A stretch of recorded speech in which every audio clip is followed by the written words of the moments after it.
5 criptomoedas que têm a tecnologia necessária para poder passar ou chegar muito próximo do Ethereum em quesitos tecnologia, talvez até market cap e quem sabe preço. Oi, tudo bom? Meu nome é Arthur, seja bem-vindo a mais um vídeo. Esse aqui é o canal da Nova Dax. Por favor, sinta-se muito acolhido, por aqui a gente fala sobre criptomoedas. Então, se você gosta desse assunto, por favor, se inscreva aqui no canal, ativa o sininho das notificações, curte o vídeo e vai assistir os outros vídeos aqui do canal depois que você acabar esse. Mas, por enquanto, fica aqui comigo até o final, porque você vai aprender quais que são as 5 criptomoedas que têm tecnologias parecidas e que têm um objetivo, de uma maneira ou de outra, de ultrapassar ou de substituir o Ethereum. Mas antes da gente começar, eu gostaria de falar duas coisas. Primeiro é que esse vídeo não é uma recomendação de investimentos, nada que eu tô falando com o propósito de que você invista nessas criptomoedas, não é esse o objetivo. E segundo, vamos falar um pouco sobre o Ethereum. Por que ela é uma criptomoeda interessante? Por que ela é impressionante? Quais que foram os feitos dela que fazem com que ela mereça um vídeo inteiro dedicado às competidoras dela? Bem, isso é por um motivo muito específico. Ela é nada mais, nada menos do que a maior altcoin que existe. Ela é a maior moeda alternativa ao Bitcoin. E ela também é a segunda maior criptomoeda, principalmente em quesitos de market cap, de robustez da sua blockchain, mais pessoas utilizando, mais pessoas minerando. Isso claramente tem um porquê, não é por acaso, não é porque simplesmente as pessoas olharam para o Ethereum, acharam legalzinha e começaram a investir ali a ponto de virar essa monstruosidade toda. Não, tem um objetivo muito claro, muito importante, que é por causa da capacidade tecnológica dessa moeda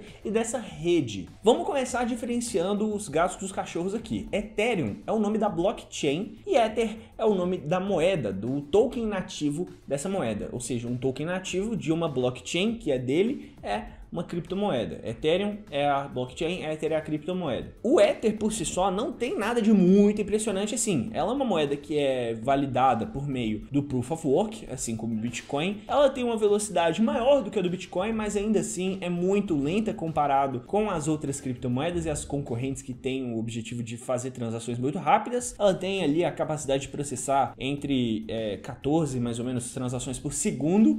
Isso aí é bem rápido, mas comparado com outras opções como a Cardano, que processa na casa das centenas, muito pouco. Ela atualmente tem uma queima de tokens que acontece durante as transações, porém, durante um grande período de tempo foi um token inflacionário e não tem um hard cap, não tem um limite máximo de que essa moeda consegue alcançar. Agora, com essa atualização Londres que aconteceu há algum tempo atrás, estão sendo queimados tokens a cada transação que acontece, e dessa maneira a gente tem uma situação de que de vez em quando o Ether fica deflacionário. Tem menos moedas que estão sendo emitidas do que moedas que estão sendo queimadas, tem mais moedas queimadas e por isso vira deflacionário. Ou seja, na taxa de emissão é mais ou menos, o tokenomics é um pouco concentrado em algumas pessoas, não tem assim uma fortaleza muito grande no token em si. O grande potencial é o da blockchain. Por quê? Ela é capaz de processar as smart contracts. Ela tem a capacidade da gente conseguir fazer aplicações centralizadas, de rodar aplicativos, de rodar plataformas, de criar outras criptomoedas, no caso outros tokens ali dentro só dessa blockchain. E esse é exatamente o motivo pelo qual essa moeda é tão forte. Por quê? Pensa comigo, quando a gente tem várias moedas que estão sendo rodadas ali nessa blockchain, sempre que a gente vai fazer uma transação, são cobradas taxas, porque os mineradores estão validando ali as transações, eles precisam de uma recompensa. Muitas vezes ali, além da recompensa das moedas que eles vão receber, eles também querem receber taxas. E essas taxas vão ser sempre pagas no Ether. Dessa maneira, a gente tem pessoas que vão precisar comprar Ether simplesmente para poder utilizar outra moeda. Vê o poder disso? A gente tem um volume comprador de pessoas que estão comprando Ether, mesmo sem eles nem estarem interessados no Ether. Eles estão interessados em outro projeto, em outra coisa bacana, e eles precisam comprar o Ether ali. Esse ponto específico, quase que sozinho, já faz o Ether ser muito valioso, muito interessante, mas os próprios aplicativos descentralizados, os próprios smart contracts, acabam contraindo uma quantidade de Ethers que vão ficar parados. Por quê? Para você fazer uma aplicação descentralizada, você precisa travar alguns Ethers dentro da blockchain. Assim, esses Ethers vão ficar em uso ali e não vão ser vendidos. E a gente tem um volume muito grande de moedas que ficam paradas ali sem poderem ser vendidas. E justamente por causa desses dois motivos em específico, na minha opinião, é que fazem essa moeda ser tão forte. Mas ela tem alguns problemas, algumas coisas que precisam ser remediadas. Por exemplo, a escalabilidade, a interoperabilidade, a sustentabilidade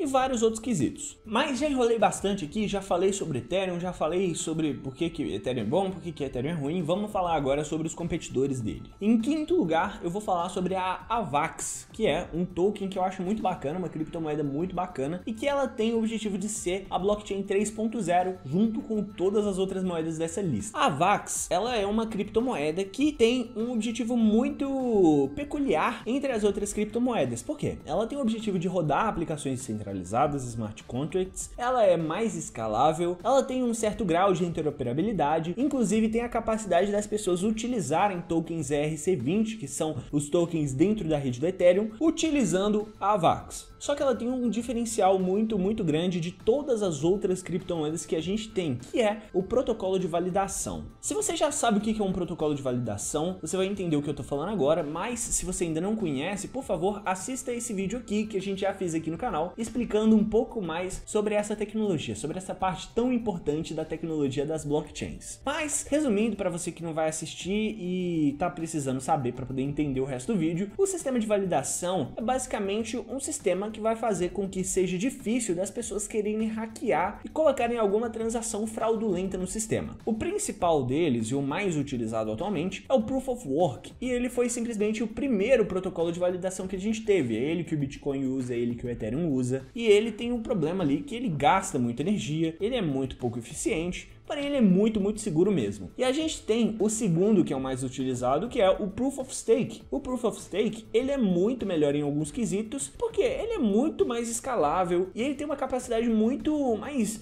dinâmica assim da gente conseguir aplicar várias outras tecnologias. Entretanto, ele peca um pouquinho na segurança, não é tão seguro quanto o Proof of Work. E se você parar pra pensar, a maioria das criptomoedas usa ou um ou outro. E o pessoal da AVAX falou, poxa, esses projetos vêm aí com tantas coisas interessantes, com tantos objetivos bacanas, só que eles não inovam na parte mais importante, no coração da blockchain. E eles resolveram fazer um sistema diferente. O sistema da AVAX funciona da seguinte maneira: ela não precisa fazer com que todos os pedacinhos ali da blockchain validem as transações. Porque quando a gente tem um pedacinho ali que validou uma transação, ele já está validado. Não tem muito o que acontecer, não tem por que várias outras partes desse sistema fazerem essa validação de novo, gastar energia à toa, gastar tempo, potencial e vários recursos que são importantes. E o que acontece? Essas partes dessa blockchain são partes fofoqueiras. Elas fofocam uns para os outros e falam, olha só, a gente tem uma transação aqui que está validada, que ela é bacana, você não precisa validar ela de novo. E aí ele aceita isso para ele e passa para frente. Como uma fofoca, não sei se você já teve a experiência aí de ver em grupo, sempre que acontece uma fofoca, sempre que aquela menina pegou aquele menino, ou então aquele casal separou, essa informação espalha igual fogo numa floresta seca. Espalha muito rápido e é da mesma maneira que funciona nessa blockchain. Dessa maneira a gente tem transações que são muito rápidas mesmo e que são de uma maneira completamente diferente das outras. Na minha opinião, esse é o grande diferencial da AVAX, e ela tem as mesmas capacidades do Ethereum e ela tem várias capacidades que outros players dessa lista aqui tem, só que eu não vou falar muito sobre isso porque já passei algum tempo aqui nele. É uma moeda bacana, por favor, estude um pouco sobre ela, você não vai se arrepender. Em quarto lugar, a gente tem a Tron. A Tron eu poderia colocar um pouco mais alta nessa lista, mas eu não estou colocando porque ela tem uma coisa peculiar que eu não gosto muito. Mas resumindo muito bem a situação, a Tron tem um ecossistema bacana que tem aí duas criptomoedas que são muito fortes, a Wink, a BTT e mais algumas. Ela tem ali um sistema DeFi muito bem desenvolvido também na sua rede, com a JustSwap e tudo mais. Ou seja, tem vários protocolos que estão sendo utilizados dentro dessa rede e que são descentralizados e que vão trazer um volume comprador constante para a Tron. E ela também é muito bem escalável, ela consegue processar transações de uma maneira muito rápida, ela tem uma interoperabilidade, ela é bem sustentável, afinal de contas ela usa o Proof of Stake, e por mais que eu falei que tem alguns problemas no Proof of Stake, ainda assim é um sistema de validação excelente, muito bom mesmo. Só que esse projeto é muito centralizado na figura do CEO do projeto, que é o Justin Sun. Esse cara, ele é muito prodígio, ele é muito forte, assim, ele tem um networking muito bacana, ele é muito capaz, a equipe dele é muito capaz, só que, poxa, muito do projeto acaba sendo centralizado na figura dele, muitos dos pontos positivos, muitos dos pontos fortes desse projeto são justamente ele, e poxa, a gente não pode investir num projeto que é uma empresa, não é uma empresa que a gente está querendo olhar, a gente está querendo olhar empresas que produzem uma tecnologia bacana, e dessa maneira, poxa, se esse cara morrer daqui a pouco, ou então fizer uma coisa muito errada, for cancelado largamente pela internet, a gente vai ver provavelmente uma queda muito grande nos preços desse projeto. Ele é um projeto bacana, tem um potencial muito grande, só que precisa trabalhar um pouquinho mais no lado business da coisa. Terceira criptomoeda, vamos falar sobre a Polkadot. Polkadot é uma das minhas criptomoedas favoritas. Se você acompanha o meu canal, eu já falei sobre ela algumas vezes lá no meu canal, e ela é uma criptomoeda que tem uma interoperabilidade muito forte, ela é muito escalável e ela tem a capacidade de rodar aplicações centralizadas, já está rodando inclusive. A Polkadot é muito boa, por quê? Porque ela tem uma aproximação muito diferente do problema do que outras criptomoedas usam. Na verdade, ela tem uma série de blockchains que juntas formam a blockchain da Polkadot. Ela tem as suas parachains, ela tem algumas pontes e tem a blockchain principal. Como que funciona? Quando a gente tem um sistema que está muito cheio, muitas transações acontecendo ali, a blockchain principal não está aguentando, o que acontece? São acopladas parachains ali que vão validar as informações junto com a blockchain principal. Elas são extremamente programáveis e é justamente nelas ali também que você consegue rodar as aplicações descentralizadas. Além disso, ela é muito capaz de fazer interoperabilidade porque ela tem várias pontes que conseguem se conectar com praticamente todas as outras criptomoedas que a gente tem atualmente. Ela não faz isso ainda, mas existe uma capacidade da tecnologia de fazer eventualmente. E muito diferente de vários outros players nessa lista aqui que falam que tem o objetivo de ultrapassar o Ethereum, a Polkadot na verdade não é bem assim. Ela foi criada pelo Gavin Wood, que é um dos cofundadores do Ethereum. Ele tem amizade com o pessoal do Ethereum ainda e ele acredita que a Polkadot não tem o objetivo de substituir o Ethereum, mas sim de trabalhar em conjunto e fazer com que os usuários tenham uma experiência bacana dentro das duas redes. Acho essa blockchain muito legal, acho essa criptomoeda muito bacana, existe um potencial muito grande e a tecnologia é simplesmente impecável. Em segundo lugar, a gente tem uma criptomoeda que tem dado muito o que falar recentemente, que é a Solana. A Solana, poxa, a Solana é uma criptomoeda que na queda que a gente teve em abril e maio, ela continuou subindo, mesmo as outras criptomoedas caindo. E ela caiu um pouco, claro, tudo que sobe cai, só que agora ela sobe e parece que não vai parar de subir, simplesmente não para. É uma alta infinita, como dizem algumas pessoas aqui desse mercado, simplesmente não para de subir, não consigo entender o que acontece com essa criptomoeda e ela tem uma tecnologia muito bacana mesmo. Se tem uma nessa lista que tem o potencial de passar o Ethereum em vários quesitos, é a Solana e o primeiro lugar nessa lista. Primeiramente, uma coisa que eu tenho que falar é que se você está assistindo esse vídeo no momento que eu tô soltando aqui no YouTube, é importante que você tenha em mente que tudo que sobe muito, cai muito. E por mais que a gente veja a Solana subindo todo santo dia, é uma coisa muito interessante de você não entrar tudo de uma vez agora, vai observando um pouco, coloca um pouquinho de dinheiro se você estiver tentando investir nessa criptomoeda, porque também existe a possibilidade de tudo que sobe cai e a gente não pode ficar afobado ali só porque a gente está vendo que está subindo. Mas por que isso está acontecendo? Por que existe todo esse potencial, essa criptomoeda é tão bacana? Porque ela tem uma tecnologia diferente, ela usa o Proof of Stake, mas ela também usa uma outra tecnologia em conjunto, tem um protocolo de validação duplo, por assim dizer, e ele tem a capacidade de processar muitas transações por segundo, tudo de uma vez. De uma paulada só já vai um monte de transação e ela é capaz de rodar ali na casa das dezenas de milhares de transações por segundo, potencialmente centenas ou até milhões de transações por segundo. É muito rápida mesmo. Provavelmente não vou falar que é a mais, porque eu não tenho certeza, não conheço todas as criptomoedas, mas das que eu conheço, ela é a criptomoeda mais rápida em questão de escalabilidade. Ela é muito boa mesmo no que ela faz e atualmente ela está rodando ali aplicações centralizadas da mesma maneira que o Ethereum. E essas aplicações centralizadas estão dando muito bem, estão dando muito certo e a gente tem um volume comprador que está muito grande dentro dessa criptomoeda.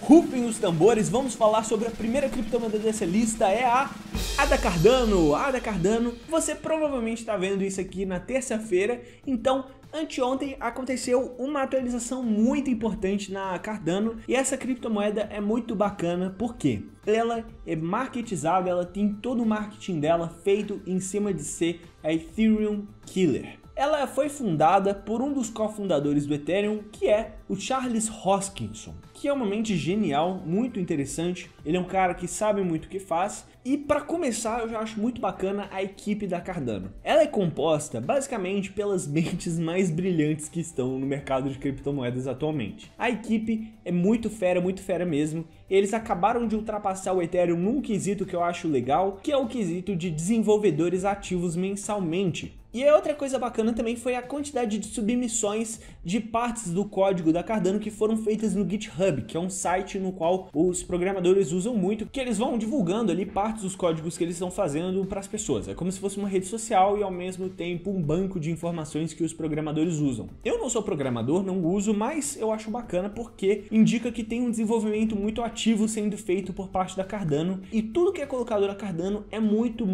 bem utilizado, muito bem estudado. Quando a gente fala de uma criptomoeda, a maioria delas tem um white paper, um yellow paper às vezes, alguns papéis acadêmicos para a gente ver o que eles estão fazendo, o que eles estão desenvolvendo. Só que a Cardano, a cada alteração que faz na blockchain, eles fazem um white paper inteiro dedicado a essa alteração. A gente já tem mais de 80 que não divulgados no mercado, e isso aí é muito legal porque a gente consegue ver o desenvolvimento dessa tecnologia de perto. Ela atualmente é muito mais escalável do que a Ethereum, ela consegue processar ali na casa das centenas de milhares de transações e ela é escalável na medida da demanda. Ela tem o potencial de conseguir validar tantas informações quanto a Solana, só que ela não necessita de fazer isso atualmente porque não existe uma demanda muito grande disso. Eles vão adaptando isso conforme existem pessoas comprando a Cardano, porque a Cardano tem um dos objetivos dela de ser muito sustentável e muito eficiente. Não tem por que gastar energia à toa, sendo que você não vai precisar de fazer isso. Outra coisa que é legal da Cardano é o roadmap muito transparente, a governança muito transparente que essa criptomoeda tem, que esse projeto de criptomoeda tem, porque a gente consegue saber de uma maneira muito fácil, muito perfeita, como que as coisas vão acontecer e quando que elas vão acontecer. Existem várias fases, como a fase Gaugen, fase Voltaire, fase sei lá do que, em que eles divulgam tudo que eles estão pretendendo fazer, muitas vezes com os fundos levantados pela própria Cardano Foundation, por meio de rodadas de investimento, de vendas de tokens e de tudo mais. A criptomoeda ADA tem um hard cap ali de alguns bilhões de unidades. Isso significa que a unidade da moeda não é capaz de alcançar os $1.000, os $10.000, igual a Ethereum tem a possibilidade de alcançar. Só que quando a gente fala do conjunto, ela é atualmente a terceira maior criptomoeda em questão de market cap. E recentemente, se tudo der certo quando você estiver assistindo esse vídeo aqui, estou gravando no sábado, então tecnicamente a atualização vai acontecer amanhã, a gente vai ter a liberação de aplicações descentralizadas, assim como a gente tem no Ethereum. Mas pessoal, falei muito aqui sobre cada criptomoeda, falei dos quesitos técnicos aqui. Eu quero saber qual que é a sua criptomoeda que você acha que tem o potencial, pelo menos de ultrapassar na esfera tecnológica, o Ethereum. Diz aqui pra mim nos comentários que eu tô interessado em saber. Eu vou ficando por aqui, muito obrigado por ter me assistido até o final do vídeo e até mais.